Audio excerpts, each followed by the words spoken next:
দেশ থেকে আনা শোল মাছের শুটকি, একদম লবণ ছাড়া ফ্রেশ, ভালো মানের ১ নাম্বার শুটকি। শুটকিটা আমি এই প্রথম রান্না করছি। তো রান্না করতে যেহেতু একটু ভেজাল হয়েছেই, তো ভিডিও দেখতে দেখতেই বোঝা যাবে কি ভেজাল করেছি।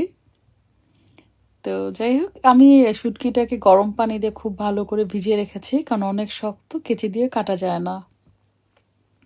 আর এখানে পেঁয়াজ, কাঁচামরিচ, আদা রসুনটা একটু বেশি হয়ে গিয়েছিল, কম দিতে হবে। আর হচ্ছে গিয়ে হলুদ, মরিচ, জিরা গুঁড়া, ধনিয়া গুঁড়া, এগুলা সব দিয়ে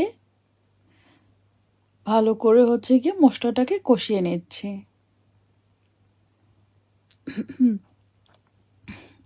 অনেক ভালো করে মশলাটাকে কষিয়ে নিতে হবে। আর এইদিকে আমি শুটকিটাকে নরম করে নিয়েছি গরম পানিতে ভিজিয়ে, নয়তো কাটা যায় না। এখন আমি এই শুটকিকে ছোট ছোট করে কেটে নিচ্ছি এভাবে।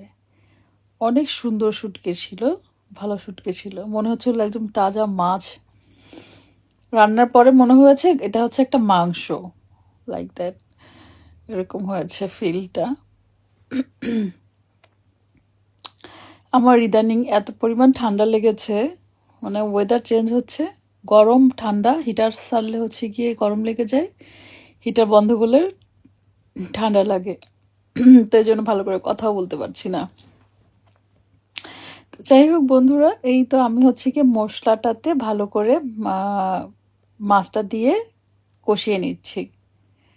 এই মাছটা কিন্তু অনেক মজার হয়, অনেক ভালো যারা রান্না করতে পারে। আমি অত ভালো রান্না করতে পারি নাই আসলে, এক একজন এক একভাবে রান্না করে।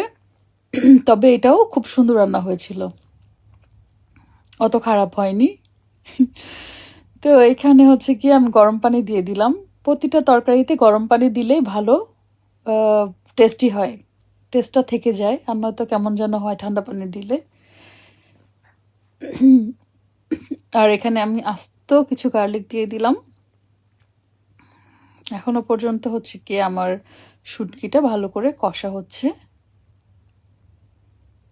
এই তো এইভাবে করেই রান্না করতে হবে। খুবই মজাদার শুটকি এটা, বাংলাদেশ থেকে আনা বলে কথা। শুটকির রাজ্য থেকে আমরা নিয়ে আসছি শুটকি।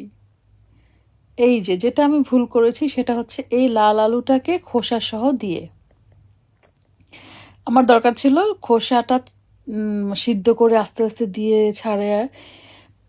সেটা না করে কি করেছি আমি, খোসা সহই, মানে এতক্ষণে খোসা কিভাবে ছিলবো এরকম চিন্তায় আমি খোসা সহ শুটকিটাকে দিয়ে দিয়েছি, মানে আলুটাকে দিয়েছিলাম শুটকির মধ্যে। তো এটা হচ্ছে সবচেয়ে পচা হয়েছে জিনিসটা, এটার জন্য স্বাদটা নষ্ট হয়েছে।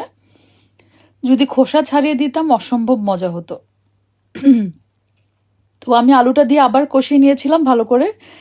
দেন হচ্ছে কি নামানোর আগে ধনেপাতা দিয়ে দিয়েছি। আমার কাছে খেতে মজাই লেগেছিল, বাট আরও মজা হওয়ার কথা ছিল।